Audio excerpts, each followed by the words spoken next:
আসসালামু আলাইকুম।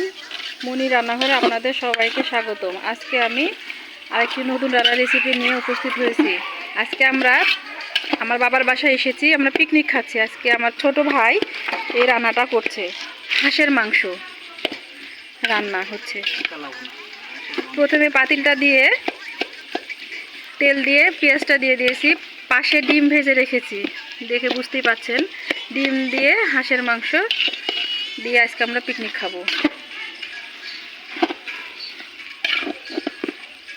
আগে পেঁয়াজটা একটু কষিয়ে নিচ্ছে,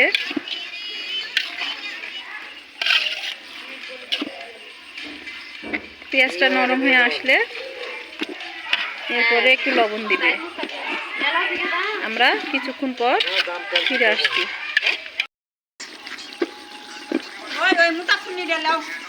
আমরা রাঁধুনি 2 প্যাকেট মশলা দিয়ে দিয়েছি। আমরা এখানে পেঁয়াজ দিয়েছি 1.5 কেজি, তেল দিয়েছি 1 কেজি, না সরি, পেঁয়াজ দিয়েছি 2 কেজি, তেল দিয়েছি 1 কেজি, 2 প্যাকেট রাঁধুনি মশলা। এখানে আমরা 6টা হাঁস রান্না করছি।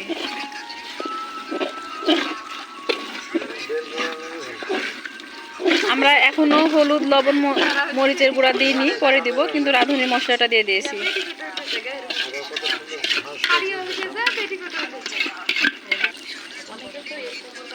এখন আমরা আদা রসুন বাটা দিয়ে দিচ্ছি। আদা রসুন মোটামুটি হাফ কেজি, একটু কম বেশি হতে পারে, সমস্যা নাই।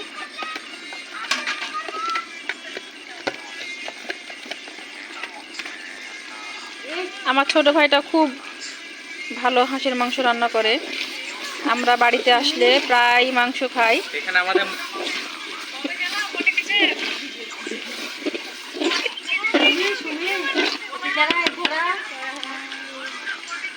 মশলাটা ভালোভাবে কষিয়ে নিতে হবে। আমরা মশলাটা কষিয়ে নিচ্ছি এখন। আপনারা বুঝতে পারছেন, আশেপাশ থেকে অনেক কথা আসছে। আমরা পিকনিক খাচ্ছি, আগে বলেছি ওইখানে অনেক মানুষ আছে। আমার ছোট ভাইয়ের বউ চুলাতে জাল দিচ্ছে।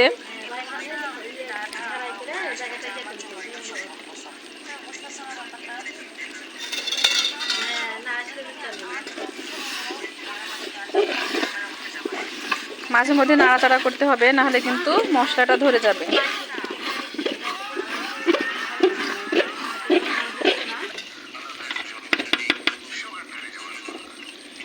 এবার আমরা লবণ,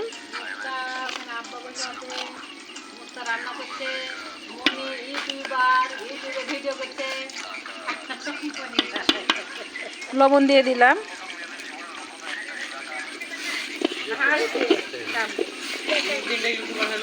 একটু হলো মাঝে মধ্যে ভালো করে নাড়াচাড়া করে দিবেন, কারণ আমরা এখনো পানি দিইনি। পানি দিলে না দেওয়া পর্যন্ত তলাটা ধরে যাওয়ার সম্ভাবনা আছে, আর তলাটা ধরে গেলে কিন্তু খেতে ভালো লাগবে না। এখন আমার খালা মাংসটা দিয়ে দিচ্ছে, তবে মাংসটা ঢেলে দিবেন না, হাত দিয়ে তুলে দিবেন, না হলে মাংসের নিচে যে পানিটা আছে সেটা কিন্তু চলে যাবে।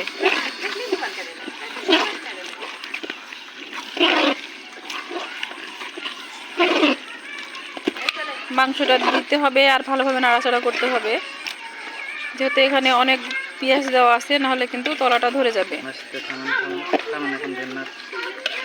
আশেপাশে থেকে অনেক কথা আসছে। আমাদের বাসায় ছোট ছোট বাচ্চা আছে, বড়রাও আছে, সবাই একসঙ্গে আছে, হইচই করছে। বুঝতে পারছেন এই মাংসটা খেতে কত ভালো লাগবে।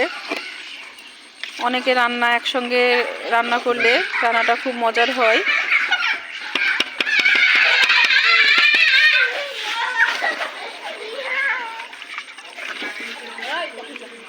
সব মাংসগুলো আস্তে আস্তে দিয়ে দিতে হবে।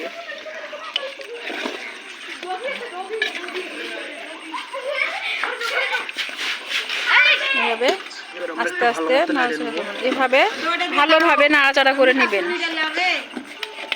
আপনার ছুনিতে যদি কোনো সমস্যা হয় তাহলে চেঞ্জ করে নেবেন। আমার ভাইয়ের ছুনিটা পাতলা হয়ে গেছে, নাড়াচাড়া করতে পারছে না। আবার ছোট ভাই ছুনিটা চেঞ্জ করে নিল।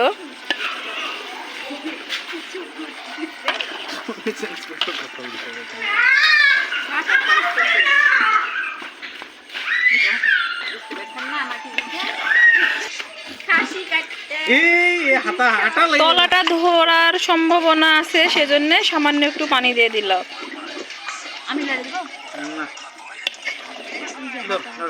আমার ভাই মাংসটা নাড়াচাড়া করতে খুব পেরেশানি হয়ে গেল, তাই আমার ভাইয়ের বউ এখন মাংসটা নাড়াচাড়া করছে। বুঝতেই পারছেন 6টা হাঁস রান্না হচ্ছে।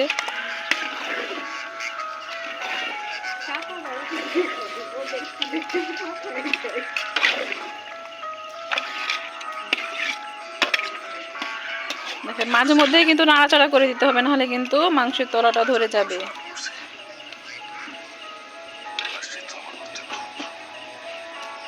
মাঝে মধ্যে চুলার জালটা একটু নাড়াচাড়া করে দিবেন, নাহলে চুলাটা নেমে যাবে, সেদিকেও আপনার খেয়াল রাখতে হবে। খড়ি চুলাতে রান্না করা কিন্তু সহজ কথা না। আমরা যারা গ্যাসের চুলায় রান্না করি তারা বুঝবো না খড়ি চুলা রান্না করতে কত কষ্ট হয়, কিন্তু খড়ি চুলা রান্না খুব টেস্ট।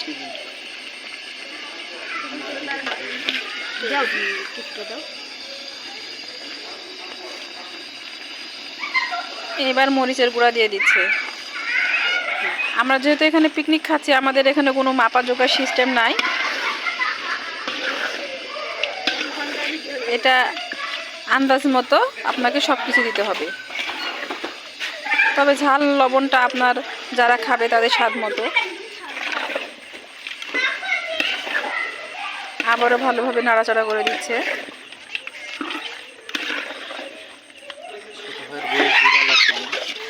দেখে মনে হচ্ছে আমার ভাইয়ের চাইতে আমার ভাইয়ের বউ খুব এক্সপার্ট।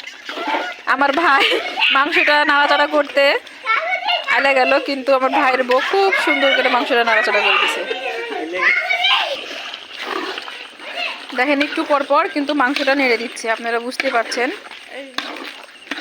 একটু পর পর মাংসটা নেড়ে দিতে হবে। আমরা সবাই দেখে বুঝতে পারছি লবণ দিয়েছে। আমার ভাইয়া ছাদে বসে আছে, বড় ভাই, কিন্তু অন্ধকারে আপনারা বুঝতে পারছেন কিনা আমি জানি না। ওই যে বসে আছে, বোঝা যাচ্ছে একটা ভূতের মতন মানুষ। উপর থেকে সে পর্যবেক্ষণ করছে আমরা কিভাবে রান্নাটা করছি। এবার কি করতে পানি লবণ না হলে পানি ছাড়ে।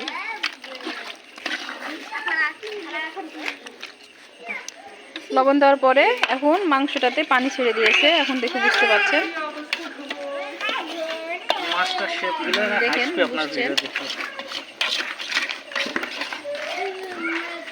আমার ভাই বলছে আমি নাকি ভিডিও করতে পারি না ভালো, সবাই নাকি হাসবে আমার ভিডিও দেখে।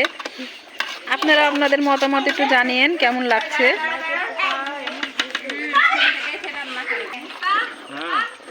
আমার ভাইয়ের বড় ভাইয়ের বউ অন্ধকার দেখলে ভয় করে, সে বাসার মধ্যে থেকে জানালা দিয়ে বলছে আশেপাশে একটু ভিডিও করতে, কিন্তু তো সে ভয়ে বাইরে বের হবে না।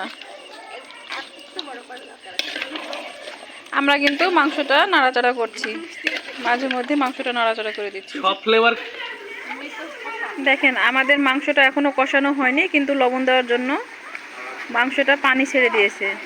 আমরা কিন্তু পানি সামান্য পরে দিব, বেশি দিব না এটাতে। আমরা কিন্তু আবারও হাতা চেঞ্জ করেছি। আর রান্না করার সময় আপনারা 3টা হাতা রাখবেন, আমার ভাই বলেছে। এই দেখেন 3টা হাতা রাখবেন, নাহলে কিন্তু রান্না টেস্ট হবে না। এটা হলো আমার ভাইয়ের কথা। প্রথমে ওই ছুনিটা দিয়ে সে নাড়াচাড়া করতে পারলো না, দ্বিতীয় ছুনি নিল, ওটাতেও সে নাড়াচাড়া করতে পারলো না। ওর বউ আরেকটা ছুনি নিয়ে এসে দিল, সেটা দিয়ে এখন নাড়াচাড়া করছে। ওটা আমার মোবাইল। মরিচের গুঁড়া আবারও দিচ্ছে,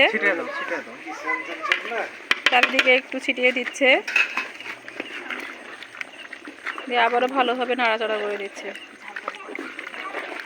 হাঁসের মাংস একটু ঝাল ঝাল হলে ভালো লাগে। দেখেন খড়ির চুলায় কীভাবে হাঁসের মাংস রান্না করছে। আমি আবারও বলছি, আমরা পিকনিক খাচ্ছি, ওই জন্য আশেপাশে থেকে অনেক রকমের কথা আসছে। জানেন তো একসঙ্গে অনেক মানুষ থাকলে কত কথা হয়।